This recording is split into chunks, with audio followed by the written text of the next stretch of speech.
అందరూ ఉన్నా ఎవరూ లేరన్న నీ ఆవేదన నాకు తెలుసు.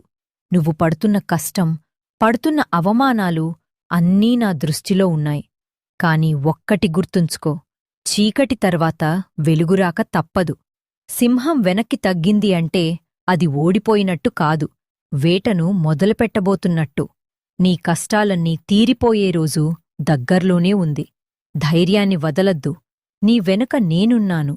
నమ్మకమే నీ బలం. ఈరోజే నీ కష్టాలన్నీ నా పాదాల దగ్గర వదిలేయ్. నీకు నా తోడు కావాలనిపిస్తే కామెంట్ బాక్స్లో ఓం దున్ దుర్గాయై నమః అని రాసి నీలాగే బాధలో ఉన్న మరో నలుగురికి ఈ సందేశాన్ని పంపించు. నువ్వు ఇచ్చే ధైర్యం నీకు రెట్టింపు సంతోషాన్ని తెస్తుంది. వెళ్ళు, విజయం నీదే. నీ ఇల్లు, నీ మనసు ప్రశాంతతతో నిండిపోవాలని దీవిస్తున్నాను.